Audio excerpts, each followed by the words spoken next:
speak. Yeah, yeah.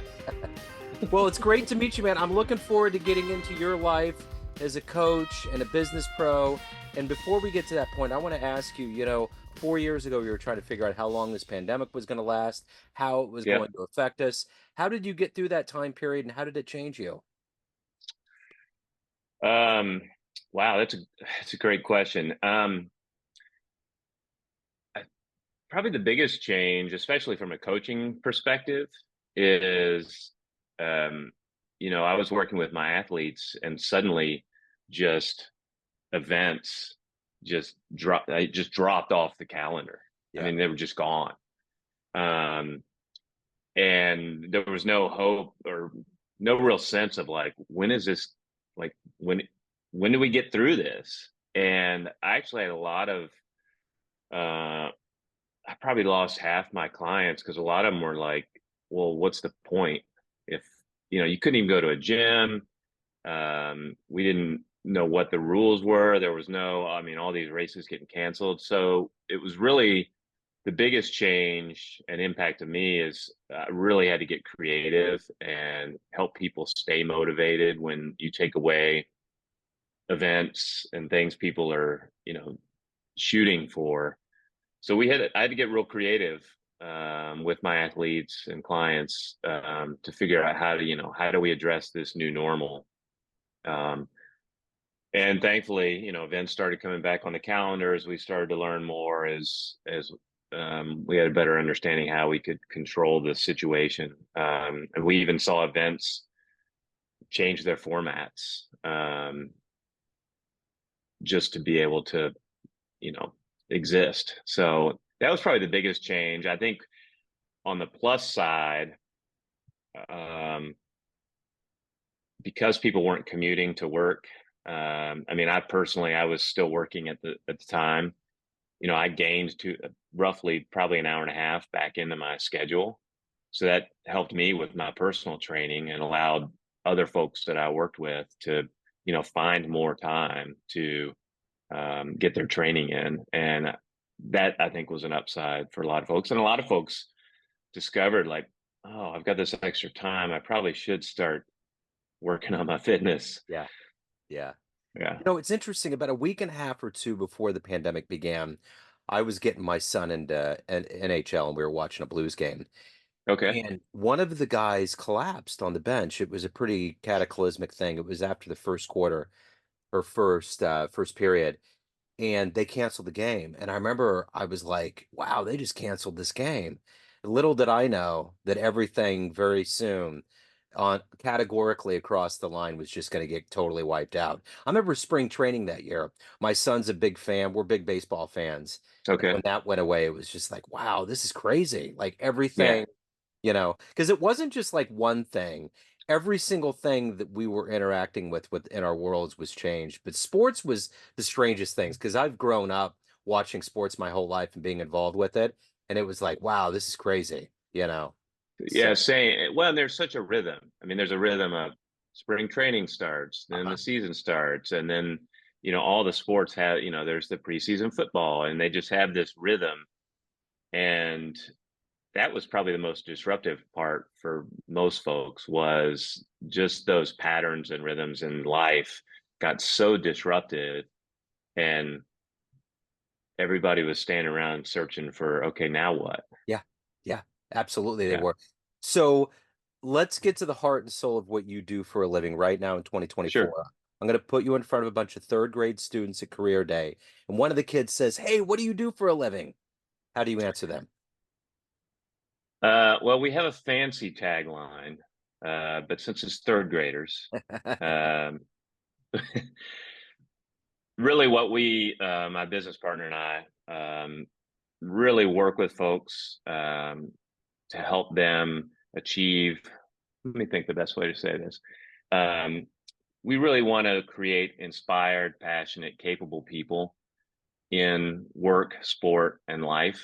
Um, what we want to help and work with folks, whether they're coming to us as an athlete or they're coming to us as a professional who just wants to grow in their career, is working with them to help them balance all the demands that they have in their life. I'll give you a good example. Um, a lot of on the athletic side, you go and you hire a coach and they give you a training plan.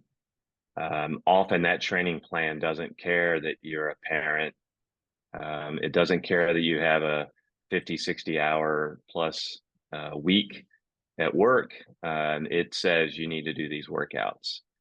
And what we've seen is that that's a recipe for burnout, for stress. Because even if you love riding your bike or running, you're stressing your system. Yeah. And then you layer on top of that parental obligations, partner obligations, work obligations. It's stress on stress on stress. And what we really try to do is help people balance that so that they can be the best person on that day, that they can be. So take me back to when you were in the third grade. What did you want to be when you grew up? What was your dream? It's funny you asked. So we're in the process of moving, and I came across this thing that I must have filled out with a like a probably I was probably in kindergarten or first grade, and I wanted to be a fireman. Okay, cool. Yeah. I know when I was a kid, I wanted to be a cop because of Chips. I used to watch that show and I thought, Okay, I want, Ponch and John. I want to ride down the road with Punch, you know? Yeah, yeah. I think mine was. I don't know why fireman, but my mom used to tease because I played goalie in soccer uh, up through and a little past college, and she used to say, "You just do it because you get the special uniform." So I think there was something to the uniform. Yeah. Yeah. Yeah, There's always something psychologically tinkering around in there, absolutely. whether it's conscious or subconscious, it's in there. So, how did you evolve into being a coach? Take me back to where you were born and raised and your involvement in sports and how this eventually came to a point. Did you always think that you wanted to lead and be a coach? It's a great segue from the subconscious. So I grew up playing sports. I grew up in Birmingham, Alabama. Um, was fortunate to live on a street that had three boys, just a bunch of kids my age, and we were always playing whatever sport season it was: baseball, football, basketball. Um, and I focused on soccer, played soccer up until college, got into cycling and running, and really got passionate about cycling. So I've always been involved in sports. And what I started seeing is there was just when I go back and look at the through line, there were all these little opportunities, whether I was um, helping coach a little league team, especially as my kids were growing up, coaching their teams.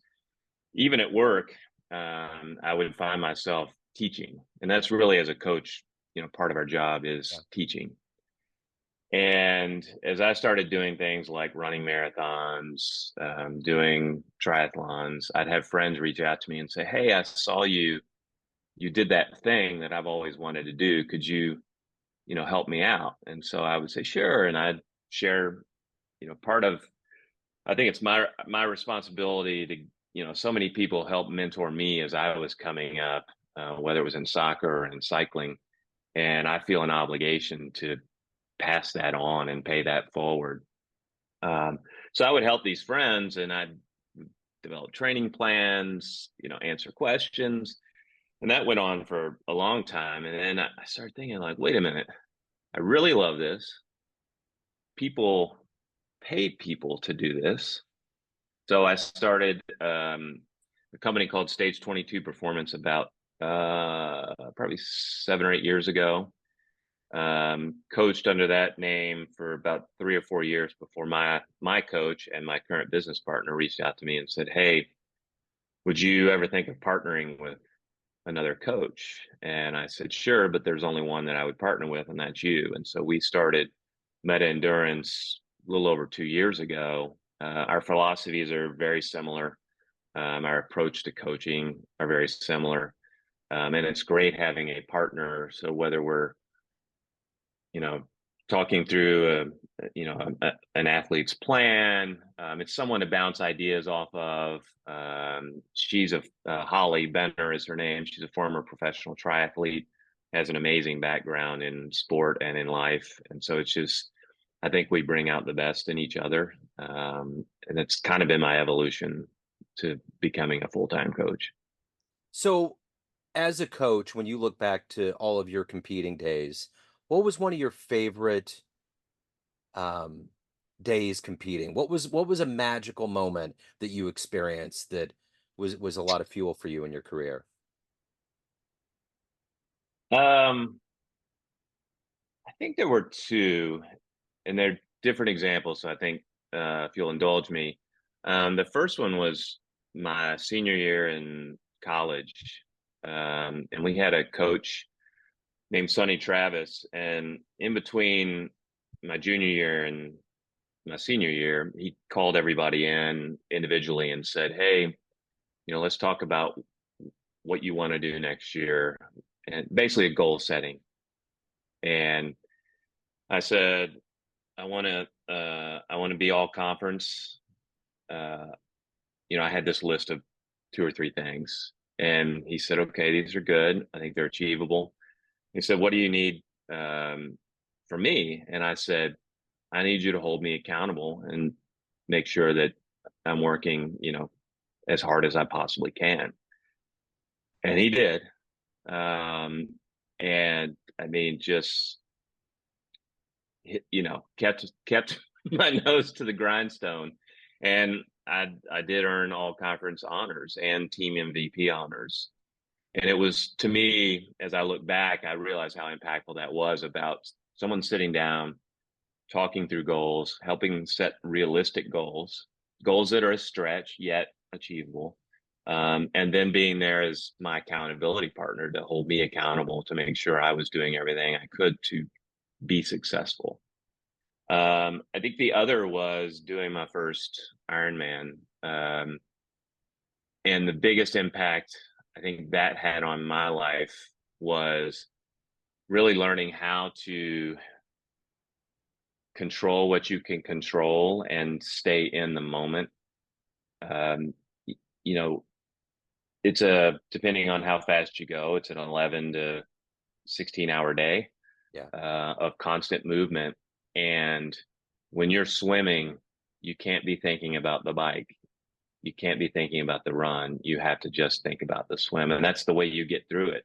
And then once I mean, to me, it's like the ultimate Buddhist experience in that you're in the moment. Once the moment's gone, you're in the next moment, Yeah. gone, next moment. And just that's the thing that I have really learned from Ironman is just that ability to stay in the moment, to really zone in on what's going on now and not worry about, the future or what's behind me. Yeah. So let me ask you this. Who's been a hero and inspiration in your life? Oh gosh.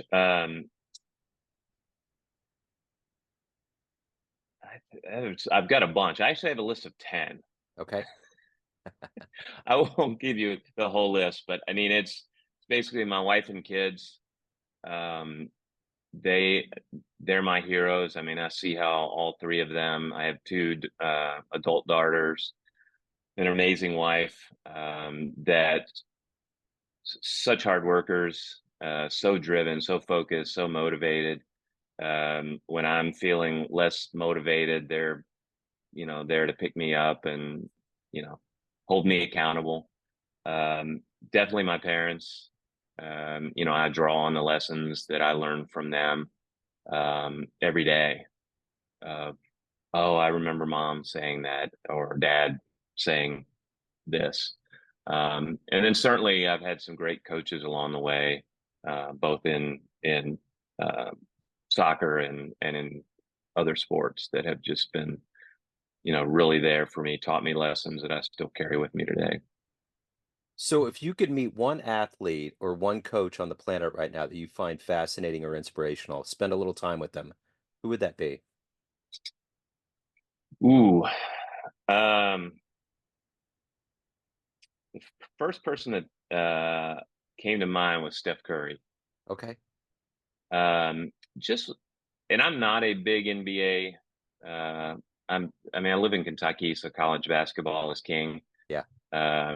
But just watching him play and the joy that he takes in the game, and yet the work that he puts into the game as well, um, is to me just fascinating. And I just think I could learn so much just, sitting down and having dinner and talking to him about it. Yeah. I saw an interview with him recently, and it was excellent. Like there was so many things that were just a part of his demeanor and way and delivery and who he was. It was pretty fascinating. Hmm. Yeah. So, um, so at the end of the day, what is it that motivates you every day to get up to do the work that you do? Because you're not just doing a job, you're motivating and helping and molding people, but you also have to evolve yourself. What is that motivation for you? I think the motivation, honestly, is helping people, um, be the best person they can be. Um, and I think so. The motivation for me is, um, for me to be able to do that, I have to be the best version of myself as a coach. And so I'm continually reading, the latest science, whether it's on nutrition or training. I'm reading, mindset, books on how to help people develop mindset. We continue, both Holly and I, through USA Cycling, I have continuing education requirements that help me continue to grow as a coach. I've also gone and gotten, a certification in mindset coaching, because I think the more tools I have in my toolbox for my clients, the better off they're going to be, in that I can help them, either address a problem or, grow a strength. So that's the thing that really gets me going, is knowing that, actually, when we were starting Meta, Holly and I were trying to struggle with, like, we were struggling with, like, how are we going to measure our success? And we didn't like the thought of focusing on money or revenue or number of athletes. So the thing we came down to was really the number of athlete or clients that we've positively impacted their lives. And that's really how we measure ourselves, is, are we, helping them get to that next step or that next whatever it is, helping them achieve their goals. And we kind of jokingly say that we leave them in a better place than they were when we found them. And in order to do that, it's important that we, are the best coaches that we can be. Yeah. And so that's really what keeps me going. What's one of your favorite client success stories? Let's see. I think,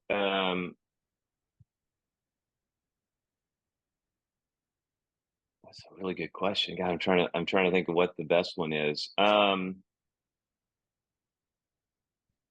think I I would honestly say it was a guy that I coached through his first Ironman, and, um, he had, it was a big thing. It was actually right as we were coming out of COVID, so there wasn't. I mean, dates were moving for the event, so we were really having to jockey his schedule around a lot. And he also had a high powered job, so I was already dealing with how do we work around his schedule. And like 2 weeks before his event, he was out, uh, walking his dogs, and it had just rained, and he slipped on some leaves in his driveway and seriously injured his calf. Wow. I mean, 2 weeks, done all this training. 2 weeks, he called me, and, when I got the call, I was looking at the time, and I was like, "Dude should be out on his ride right now." And I picked it up and I said, "Hello," and he was like, "Man," I'm like, "This can't be good." So he told me the whole story, and I said, "Don't panic, don't panic. I'll be right over." So we talked through it, and why I think that's a good example is we really took that 2 weeks and it was all about kind of how do we manage through this injury in the last 2 weeks so that you can still get to that starting line. Yeah. And so we really drastically changed how he worked out. We got some therapy on there. The good news, we were heading into his taper, which is when you start to really reduce the volume of training. So it gave his body some time to heal, but we knew it was going to be dicey going in. But he showed up, got to the line, and finished the thing, which was just amazing. For me, it was him trusting me, and that's really where a coaching relationship is successful. Is there's a lot of trust that has to exist between um, the athlete and the coach, or the client and the coach, um, and him just putting that trust in me that things were going to be fine. We were going to get through this. We were going to work through this. We had to be patient, and he bought into the process and was successful. So you have to dispense good advice to your clients. What's the best advice you've ever gotten? Um, I think honestly, the best advice I've gotten, really two things that I continually just stress with the people I work with is to trust the process. Um, yes, there's some science. There's also a little bit of art to training because everybody's body reacts differently to training stimuli. Um, Trusting the process is probably the number one. Number two is just, you know, control what you can control, and forget the rest. Yeah. Um, and helping folks, a lot of what we do is helping folks expand the things they can control. So someone might be, new to cycling, and, if they got a flat tire, that'd be at the end of their day. But if we can start to add things to teach them and give them the skills, whether it's learning how to change a flat tire, or whether it's how do I deal with fatigue, or how do I get over a mindset that's um, saying bad things to me in my head. How do we help you develop the skills and tools um, to increase the amount of things you can control? So of all of these things that you've done and accomplished and evolved into in your life, what are you the proudest of? Um, well, again, the first thing that comes to mind were really my girls and watching them grow up Yeah. into hardworking adults. And as a parent with young kids, there were times where my wife and I were looking at each other. And we're like, I don't, what are we doing? We don't know what we're doing. And they both turned out to be just amazing young women and good human beings. And then I think just honestly, I look back at the people who have gone, I've worked with and gone on to do just amazing things. I just love to see people grow and surprise themselves Yeah. in what they come and I don't know if I can do that. And I'm like, yeah, you can do this. Yeah. Let's build a plan. We'll build a plan, work the plan, and just to see them really surprise themselves. So everything comes down to this. Everyone out there has a perception of you, family, friends, clients, but you run the show. What's your perception of you? Who do you think you are? Um, I think I'm someone who is steady. Um, and I wouldn't, if you were asking me this probably 20 years ago, steady would not be the word, but I think I'm somebody that people can rely on, can count on, will give them good news as well as hard news. But I'll always be there for them. Even if, I've had athletes who I've worked with for a couple of years and then decide they've kind of got it from there. And if they call me with a question, I'm gonna I'm gonna answer. Yeah. Um, So let me ask you this. If you could go back yeah. in time and see one game, one sporting event with your own eyes, time machine is right in front of your house. You can go anywhere. Where are you going? Oh, I was so growing up, you were talking about baseball, and my dad was a huge baseball fan, big Red Sox fan. I grew up